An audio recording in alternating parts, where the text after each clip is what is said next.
नमस्कार, मी अनिता मालुसरे आपल्या सर्वांचं स्वागत करते आपले कोकण चॅनलमध्ये। तर आज मी वेगळ्या पद्धतीने पातोळ्या रेसिपी बनवणार आहे। व्हिडिओ शेवटपर्यंत बघा।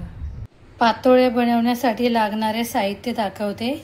इथे मी तूप घेतलेला आहे, इथे मीठ आहे, थोडे केसर आहे, इथे हळदीची पाने घेतलेले आहेत मी, इकडे एक छोटी वाटी गूळ घेतलेला आहे, इकडे नारळ घेतलेला आहे, पाहू शकता बारीक किसून घेतलेला आहे नारळ।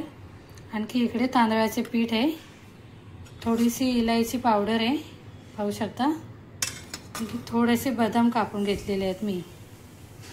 चला तर मग आपण चालू करूया बनवाय। चला तर आपण नारळाचं सारण बनवून घेऊया।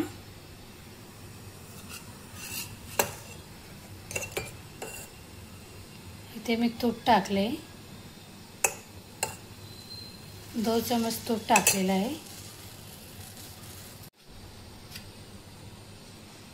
किसलेला नारळ टाकून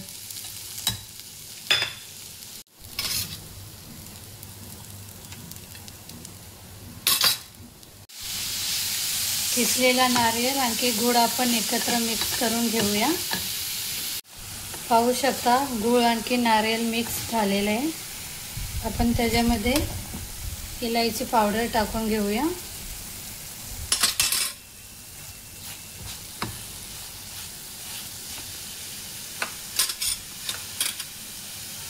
आणखी बदाम टाकून घेऊया त्याच्यामध्ये।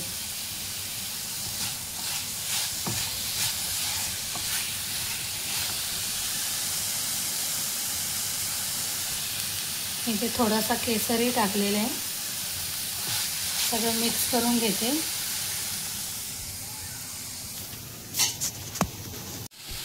पाहू शकता आपल्या गुळाचं आणखी नारळाचं सारण तयार झालेलं आहे। आपण साईडला ठेवून देऊ। इथे मी तांदळाचं पीठ घेतलेलं आहे, ते भिजवते आता।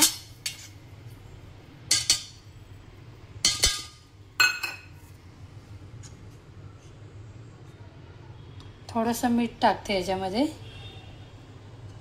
सर्व भिजवून घेऊया आपण।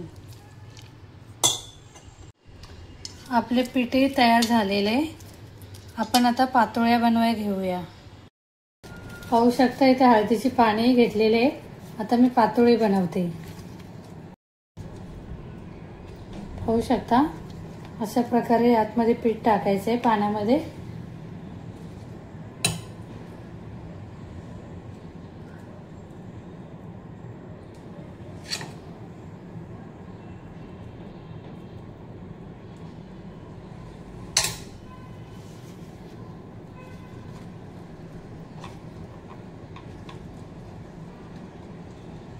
अशा सगळ्या पातोळ्या मी तयार करते।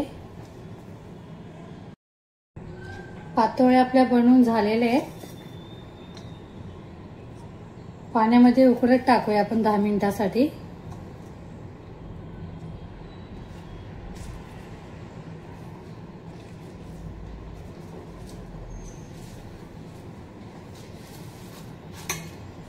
पाहू शकता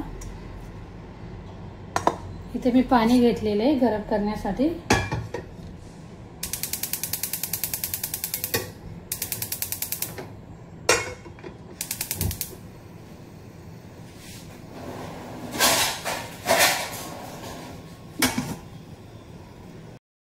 आपल्या पातोळ्या तयार झालेल्या आहेत, पाहू शकता, दाखवते काढून मी।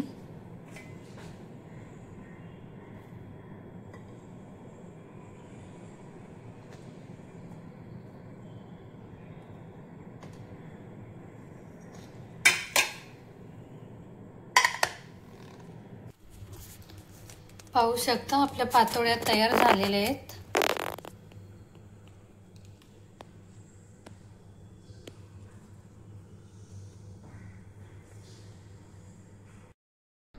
पातोळ्या तयार झालेल्या आहेत। तर माझी आजची पातोळ्यांची रेसिपी कशी वाटली तर कमेंट करून सांगा। आपले कोकण चॅनलला लाईक करा, सबस्क्राईब करायला विसरू नका।